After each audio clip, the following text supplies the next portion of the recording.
Hey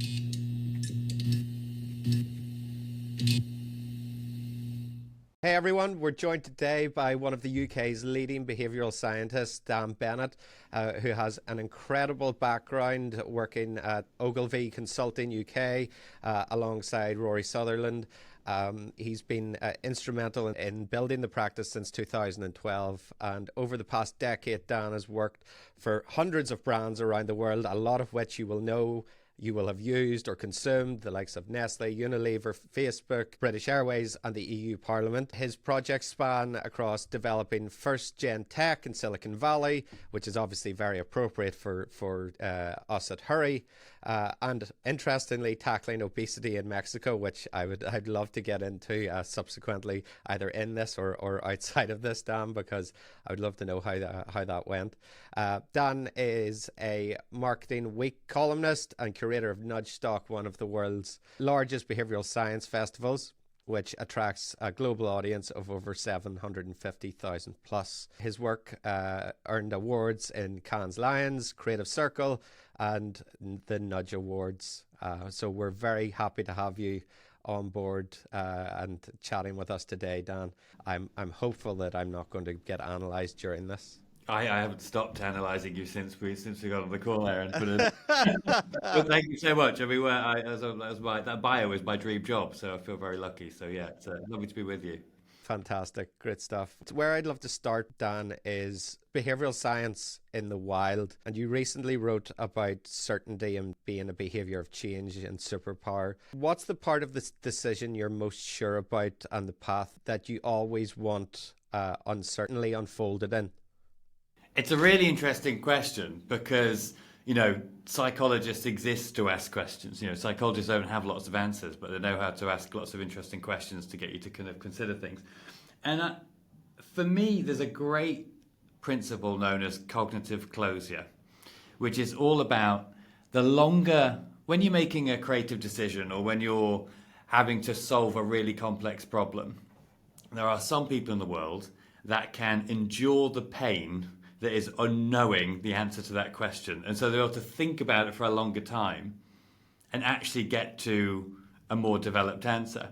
Whether there's some portion of the population that not knowing the answer to a question is so viscerally painful. So when you're really trying to figure something out and you're like, I can't sleep, can't do it. It's so painful to them that they just make a decision quickly, and it's not necessarily a high quality decision, but at least it's done. At least you've got that closure. So the research shows that the longer you can put up with that pain of not knowing, the more creative you can have. And I think that's kind of what uncertainty is, really, which is the longer you can stomach uncertainty, the more you can rest your head against the problem, the better the answer you'll get, really. I think that sort of ties into, I do a lot of investing in startups, and a lot of the questions that I ask whenever I want to get to some sort of at least understanding of their thinking around it is, what is your pain threshold that you're willing to sustain while building a business? Because if you're not willing to sustain the pain, and it is painful despite the glamorization that we see on social media of, drop shipping, buy my course, all of that kind of BS that's out there, it's actually quite painful to build like what you guys did at Ogilvy since 2012, that you were fundamental in. That is a painful process, whether it's building on a corporate structure that already exists or starting a new startup. What is your pain threshold that you're willing to get to? And if you don't know that, and if you're not aware of the pain threshold, then you're probably in the wrong field. Yeah, it's surprising. Probably the reason why we get all these like business rituals and kind of the podcasting world that exists that kind of ties all together on missions is to put up with that pain, because we feel pain less when we're in groups, when we're going through things together. So there's probably an element of the reason why all of this community is so important is actually to help us kind of deal with the pain of growing things. Yeah, and I think the downside to that is what is projected externally is magic bullets to success rather than the fundamental underlying, this is what you like. There's no, despite the fact of like there being books about how to build businesses, what worked for one business will not work for another business. It's something that you have to expect, that there's going to be changes, whether in the market, whether within your own circumstances. And on that side of things, that magic bullet doesn't exist, despite what people can perceive. Behavioural science was quite guilty of this in its early days, and probably so was I, just to be honest, of kind of, you tell kind of magic stories because it entices people, and you say, well, we changed 3 words on this button and it had this disproportionate effect. We did do that and it did happen, you know, but that did then takes away the importance of the method that gets you there. And actually, by actually telling people more about the method is much more important than telling them about the outcome sometimes. So how did you guys, just going down that a little bit further, how did you guys go from the anecdotal, we did this for this company, to the data-driven behavioral science, and especially, and even more pertinent now, to AI being everywhere and it just not being a nice thing to have, but can drive fundamental decisions? How has that impacted the behavioral science world with regards to not just the anecdotal, but the methodology underlying it? It's funny, I see behavioural science as a gas, not a solid. And it's often the missing seat at the table, but it should never be the only seat at the table. What you don't want is a behavioural scientist in charge of your business. What you do want is a behavioural scientist on your business, making sure it's understanding the customer better and helping us nudge them in the right way.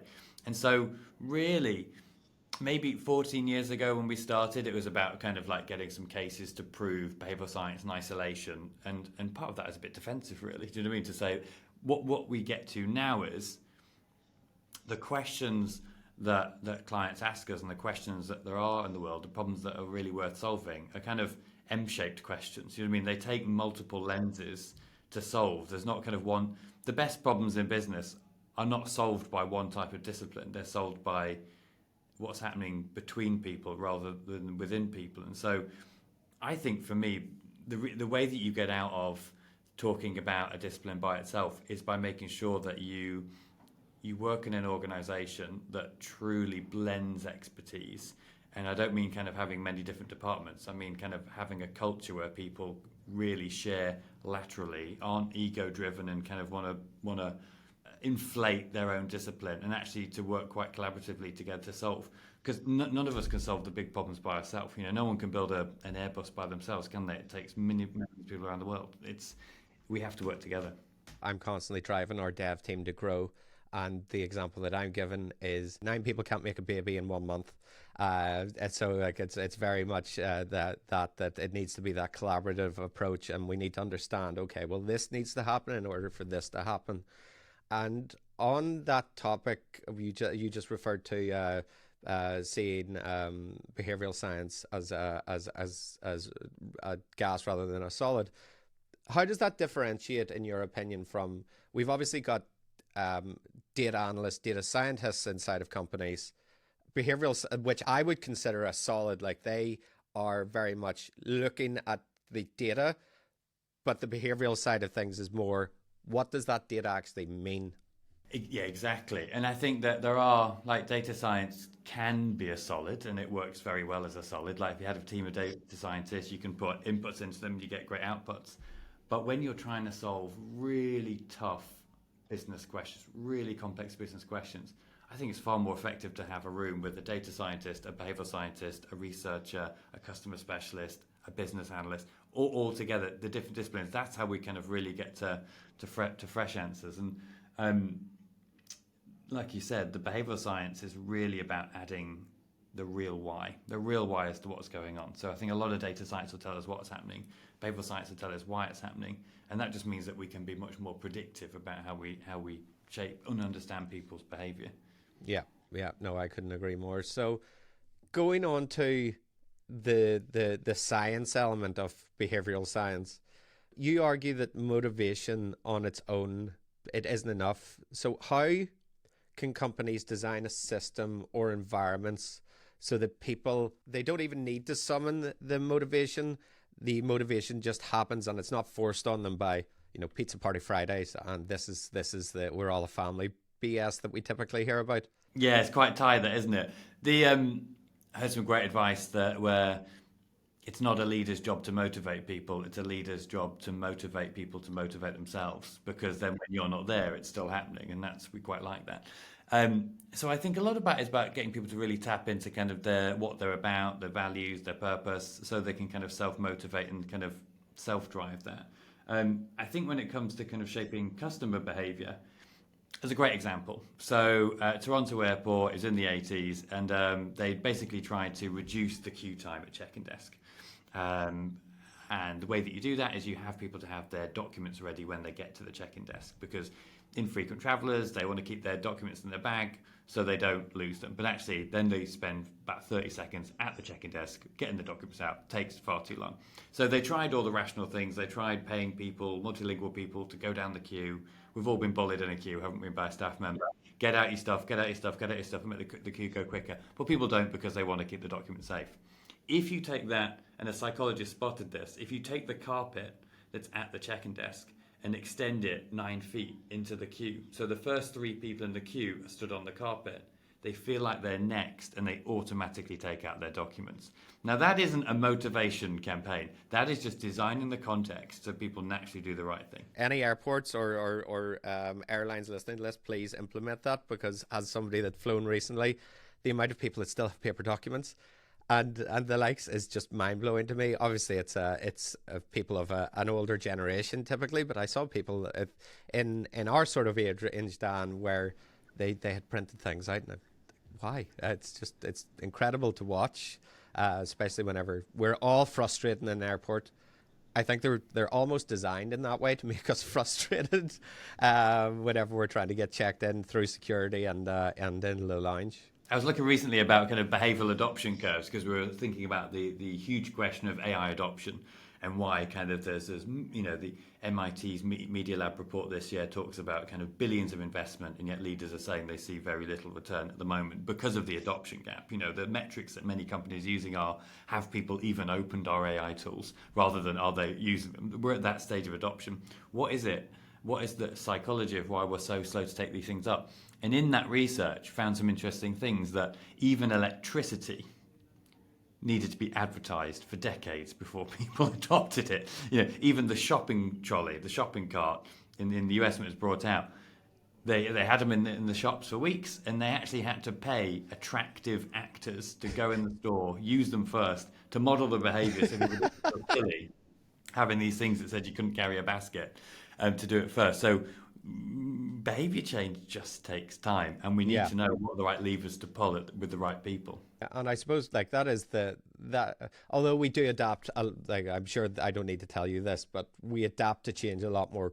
In my opinion, you can tell me if I'm wrong on this, but my perception is that we adapt a lot faster to change now than we traditionally did, and it's almost a double-edged sword of it makes it a lot more hard to predict what people actually will want.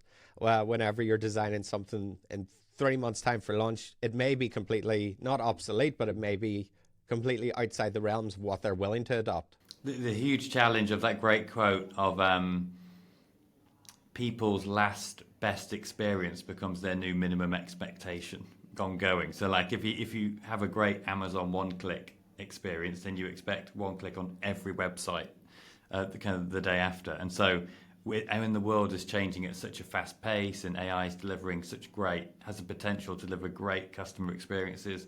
The brands that are going to kind of lead on very concrete benefits very quickly are going to set the new standard, and that's going to leave everyone else in kind of catch up. And I think there's that difference, isn't there, between discovered practice and best practice. Many brands kind of reach for best practice, but you're always going to be playing catch up. What you want to be doing is understanding first what the customer needs are, and then designing for it, rather than just copycatting everyone else, because you're always going to be kind of 3 steps behind that way. Yeah, I couldn't agree more. So from a behavioral science perspective, in the world that we live in now, one of the concerns that I have as somebody that runs an AI company is that we could very quickly be in a situation where it's viewed similar to how Web3 is viewed now. So obviously Web3, I think a lot of it was driven by COVID and people not having a lot of time on their hands, and whether it was their furlough checks and whatnot, with very little outgoings. investing in crypto and meme coins and shit coins and, you know, NFTs and the I can't even remember, the weird gorillas or the weird apes, whatever they were called, where everybody looks at Web3 now and thinks there's a decent chance that that if I'm not Web3 as a whole, but something that's on the basis of it, whether it is NFTs and the likes of that, is a scam, whether it's through influencers and the likes of that.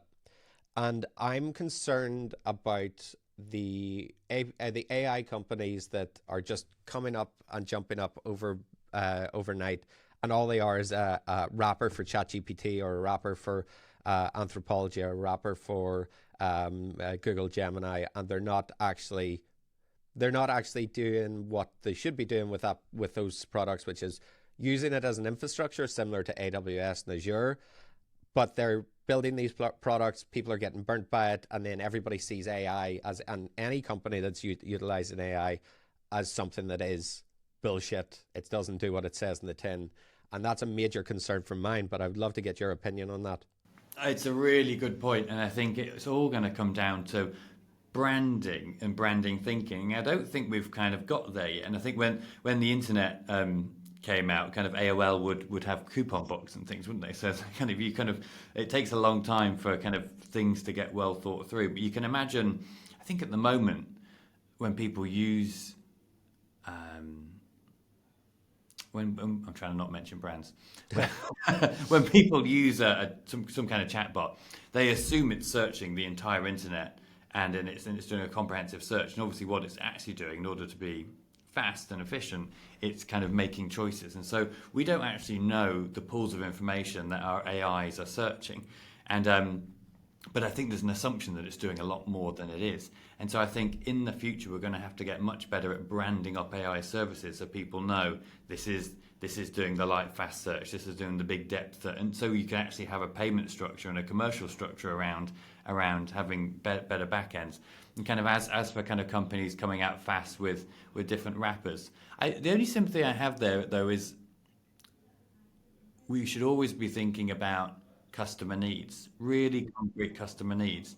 And if a wrapped up chatbot is really helping a customer need, I'm kind of sympathetic to it. But I totally take your point that there's probably going to be an avalanche of them, an avalanche of average coming out, which means that, you know, there's a danger that people kind of write them all off. But I do think kind of the momentum that kind of AI is bringing in kind of transforming the world is that if people don't take it on the first round, they're going to get it again and again regardless. Just circling back to your point of people thinking that it's doing something that it's not. It's very similar to the Ask Jeeves example of when it came out, because everybody thought that was going to be, you could ask Jeeves to book you a restaurant at this time in this location or arrange your travel plans, but it was effectively a search engine, and that just by branding it as Ask Jeeves, obviously Jeeves being a notorious butler, you that expectation, and just those two words had driven that to having expectations that were well above the actual functionality that it was given. Whereas now Ask Jeeves could come back, really, couldn't he? Yeah, it could. So going on to what you've noticed over your career with regards to behavioral science, how do you see it evolving alongside AI in order to help companies grow and remain resilient rather than holding people back in their day-to-day? I mean, yeah, I've never really seen behavioural science only as the solution. So this idea of kind of plugging behavioural science with artificial intelligence is kind of such a gift. I mean, now behavioural, when we're thinking about how we do behaviour change, we have such scalable, personalisable opportunities available. And I think what it's really doing is it's speeding up that process of thinking. You know, we've projects that used to take us 6 weeks now take us 2 weeks, and they're more effective. So there's something kind of really exciting about kind of the scale and the speed at which we can work. I do think one of the biggest, at least in the next couple of years, the AI is the planet's biggest behaviour change brief. Billions spent on it, and adoption will take time. And that's where behaviour change experts can really step in and to make the most of those investments. if you go to a car mechanic, you want them to know how the car works. You know what I mean? If you go to a heart surgery, you'd want your heart surgeon to know how the heart works. So if you go to someone whose job it is, often marketing, to understand people, you'd really want them to know how the person works. And I think having behaviour change specialists drive adoption is great, because we spot things like AI hype is great for B2B sales. So it's really good for getting AI systems into the organization. It kind of knee-jerks boards into making big investments and decisions. It's not very good, AI hype, for driving employee adoption, because employees have got such mixed messages. It's what we call the ostrich effect. When you have uncertainty, you bury your head in the sand. So behavioral scientists need to help tease those heads back out the stand and get people going kind of one step at a time. So it's those types of things that make the big difference. And I think kind of the way we're going to get people to use AI in the workplace is to build on the momentum that they're having and using it in their personal lives. It's been a huge driver of emotional support for people. 80% of usage, 83% usage is at home rather than at work. So I think you can start habits at home that then become natural in the workplace. Yeah, and it's one of the interesting things that we focus on at Hurry, which is and I'm sure you can attest to this, we as consumers, we always wanted instant gratification. Like we're just whether it was the caveman that got an apple and enjoyed the taste of sugar and that instant gratification that came from that. More so now with binge watching on Netflix, Deliveroo, DoorDash, next day delivery on Amazon. We're all in need of that instant gratification.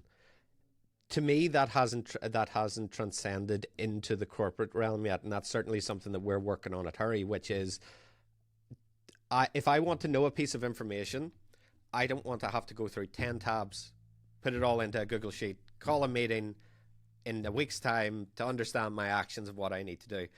I want to have that information now, and it's even more been exacerbated from the remote working that still happens post-COVID, where we can't just swivel around our chairs and ask, hey, what was that number that you said? Okay, well, I think that this is happening. And I think that that's something that we're trying to leverage inside of Hurry, which is giving you data at your fingertips in an agentic way so that we can leverage that psychology that we all have external to our corporate lives and bring it into the corporate realm. We will laugh, won't we, in 3 years' time at the speed at which we work today. We will laugh. And I think what's really exciting, I think the big caution for us all is to make sure that we reinvest that time in the right way. Because sometimes things happening slowly is actually really good for us to kind of really consider things much more deeply, going back to that cognitive closure point. And so I think if we speed things up, let's just replace that time with stuff that's really going to serve us. Yeah.